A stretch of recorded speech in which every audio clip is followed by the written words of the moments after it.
Cuando hablamos de delitos sexuales, solemos usar palabras como violación para casi todo.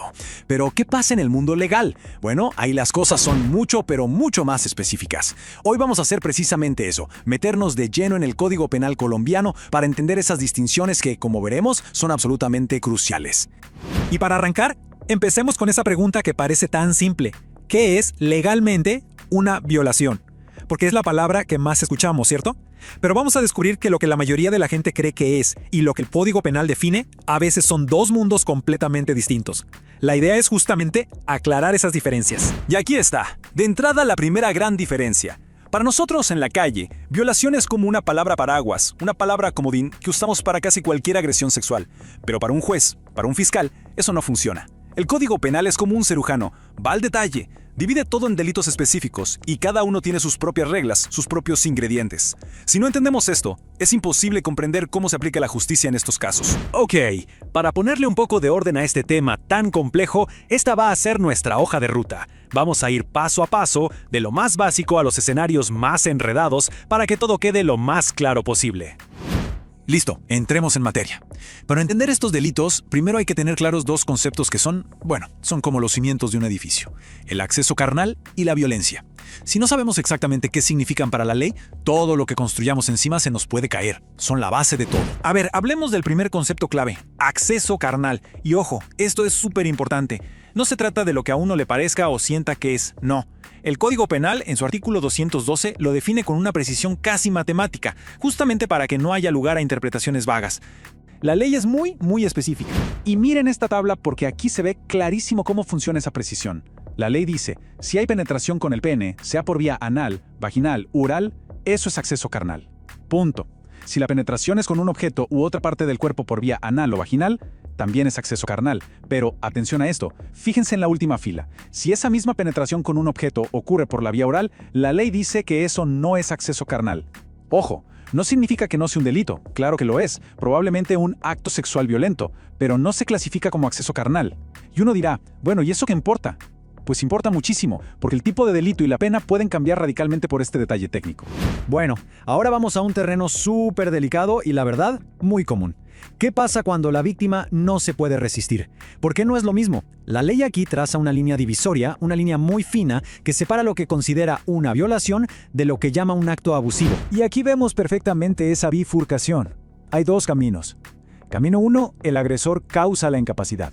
El ejemplo clásico es el de alguien que le echa una sustancia a la bebida de otra persona para drogarla y dejarla indefensa. En ese caso, la acción de poner en incapacidad es parte del delito. Eso para la ley es una forma de violación, y es gravísimo. Ahora el camino 2. El agresor se aprovecha de una incapacidad que ya existía.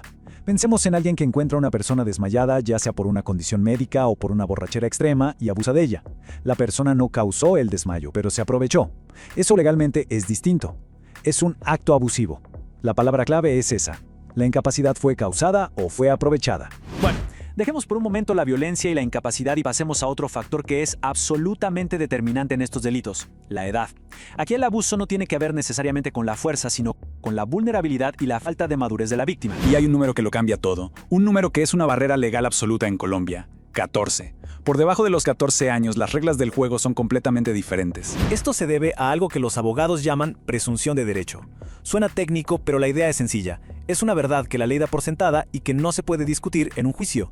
La ley dice, y no admite debate, que una persona menor de 14 años simplemente no tiene la capacidad ni la madurez para dar un consentimiento sexual válido. Y punto. ¿Qué significa esto en la práctica? Que no importa si hubo consentimiento, si decían que se querían, si el propio menor afirma que estuvo de acuerdo, nada de eso importa. Legalmente es irrelevante. El acto, por definición, es un abuso. Ok, pasemos a otra figura, el acoso sexual. Aquí el centro de todo no es un acto físico específico, sino una relación desigual. Es un delito que se basa fundamentalmente en un abuso de poder. Para que un comportamiento sea legalmente acoso sexual, se tienen que cumplir varias condiciones a la vez. Es como una lista de chequeo. Primero, el quién. No puede ser cualquiera. Tiene que ser alguien con poder sobre la víctima, como un jefe, un profesor, un líder religioso, alguien en una posición de superioridad. Segundo, el qué. La conducta debe ser de acosar, perseguir, hostigar. Y tercero, y esto es muy importante, el para qué. Todo esto debe hacerse con fines sexuales no consentidos y para beneficio del acosador o de otra persona. Si falta uno solo de estos elementos, puede que sea otra cosa, pero no el delito de acoso sexual. Ahora entramos en un terreno diferente. Dejamos la agresión directa de lado y nos metemos en el negocio de la explotación sexual. Y la ley aquí es muy precisa en diferenciar dos cosas que a veces se confunden. Una es inducir a alguien a prostituirse y otra muy distinta es organizar el negocio de la prostitución. Hablemos de la inducción a la prostitución. La palabra clave aquí es inducir. Se trata de convencer a una persona, que tiene que ser mayor de edad, para que ella misma, por su cuenta, comercialice su propio cuerpo. O sea, el delito está en el acto de persuadir, de convencer a alguien para que tome esa decisión. Pero el proxenetismo, eso ya es otra cosa. Es otro nivel. Aquí ya no hablamos de convencer a alguien para que trabaje por su cuenta, no. Aquí hablamos de organizar, de montar el negocio, de facilitar la explotación sexual de otra persona. Y si encima esa persona es menor de edad, la gravedad es mayor. Esto ya no es persuasión, es ser el gerente de un negocio ilícito.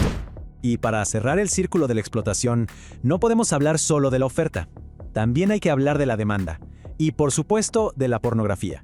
Porque la ley entiende que este mercado tiene dos lados, y ambos tienen responsabilidades penales. Y esto lo ilustra muy bien. Por un lado está la oferta, los proxenetas, los que organizan y ofrecen los servicios sexuales especialmente con menores. A ellos se les persigue. Pero por otro lado, y esto es fundamental, está la demanda, el que paga, el que solicita, el cliente. La ley también lo castiga, porque al final, sin demanda no hay negocio. Y finalmente, la pornografía con menores de 18. Aquí hay un detalle clave. El delito no castiga el acto sexual que se grabó, que probablemente ya sea otro delito como abuso. No, el delito aquí es la grabación, la foto, la representación de ese acto. ¿Por qué? Porque esa imagen convierte una agresión que ocurrió una vez en una que se repite y se repite cada vez que alguien la ve, revictimizando a la persona constantemente. Por eso la ley castiga la producción, distribución y hasta la tenencia de esas representaciones reales de actividad sexual. Al final, todo se resume en esta frase. La dificultad es que la diferencia entre los delitos radica en detalles sutiles. Y creo que después de este recorrido queda clarísimo, ¿no? Si fue con un objeto por la vía oral o no, si la persona causó la inconsciencia o solo se aprovechó, si indujo o se organizó, pequeños detalles técnicos que lo cambian todo, la pena, el tipo de juicio, absolutamente todo. Y esto nos lleva, inevitablemente, a la pregunta final, una que queda en el aire. Si la ley depende de estas distinciones tan finas, ¿cómo se hace para garantizar que la justicia no se equivoque? ¿Cómo navegan los jueces, fiscales y abogados por este laberinto de detalles para llegar a una decisión realmente justa? Es un desafío gigantesco, sin duda. Espero que este repaso les haya servido para entender un poco mejor este complejo panorama. Muchas gracias.